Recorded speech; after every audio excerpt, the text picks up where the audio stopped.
ઉમરા police સ્ટેશનમાં નોંધાયેલ visitation ઘરફોડ ચોરીના ગુનામાં ગણતરીના કલાકોમાં ફરિયાદીના સગા સાળાને ઝડપી પાડી કુલ વજન 249.78 ગ્રામ, કુલ્લે કિંમત ₹16,22,960ની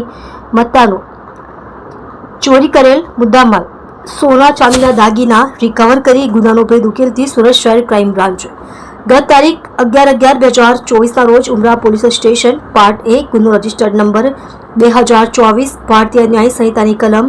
305 ક 331 3 331 4 મુજબનો ગુનો જાહેર થયેલ, જે ગુનામાં ફરિયાદી શ્રી અમૃતભાઈ ડાયાભાઈ ભંડારી ઉંમર વર્ષ 61 રહેવાસી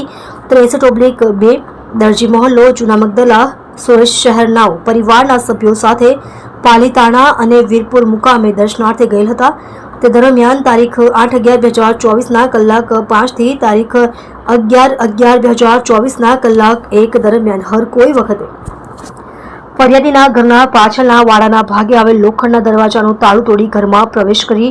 ઘરના કબાટમાં મૂકેલ રોકડા ₹51,000 તથા સોનાના આશરે 137.5 ગ્રામના દાગીના જેની અંદાજિત કિંમત ₹4,81,250 તેમજ સીસીટીવી કેમેરાના રેકોર્ડિંગ માટે લગાવેલ ડીવીઆર જેની અંદાજિત કિંમત ₹1,000 મળી કુલ્લે ₹5,33,250ની મત્તાની કોઈ અજાણ્યો ચોરીસમ ચોરી કરી નાસી ગયેલ વગેરે મતલબનો ઘરફોડ ચોરીનો ગુનો જાહેર હતો. સદર ગુનો વિઝિટેશન ઘરફોડ ચોરીનો ગંભીર ગુનો હોય પોલીસ કમિશનર શ્રી સુરત શહેર તથા સંયુક્ત પોલીસ કમિશનર શ્રી ક્રાઇમ નાઓએ સદર ગુનાનો ભેદ ઉકેલવા માટે ક્રાઇમ બ્રાન્ચને આપેલા આદેશ અન્વયે નાયબ પોલીસ કમિશનર શ્રી ક્રાઇમ નાઓની સૂચના અને police inspector DCB police station નાઓના માર્ગદર્શન હેઠળ ડીસીબી પોલીસ સ્ટેશનના પોલીસ અધિક્ષક માણસોએ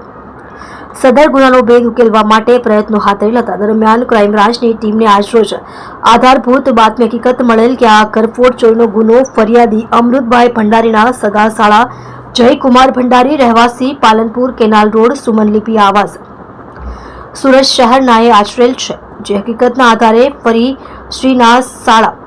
જયકુમાર સુરેશભાઈ ભંડારી ઉંમર વર્ષ 37 રહે એ 509 સુમનલિપી આવાસ 7 સ્ટેપ સ્કૂલની બાજુમાં Palanpur canal road સુરતવાળાને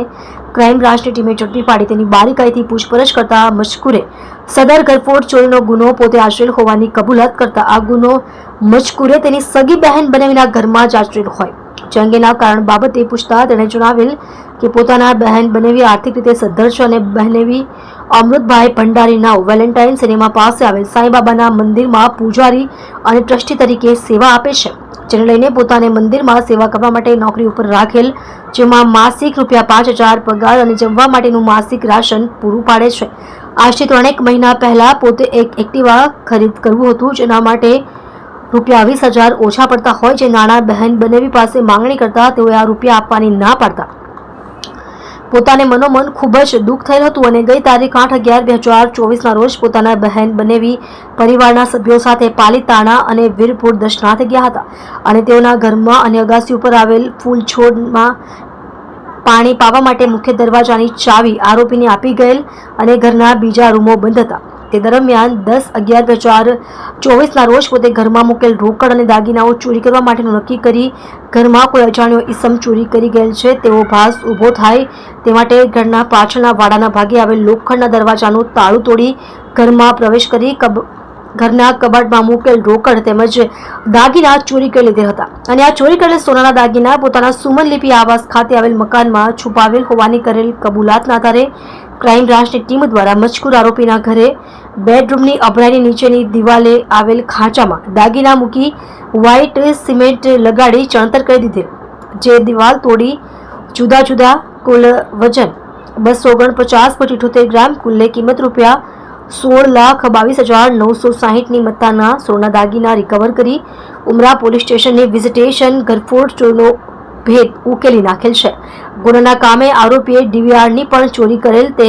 ONGC bridge ઉપરથી તાપી નદીમાં ફેંકી દીધેલ હોવાની કબૂલાત કરેલ છે. તમે જોઈ રહ્યા છો SD ન્યૂઝ ચેનલ ફેઝર શેખની સાથે.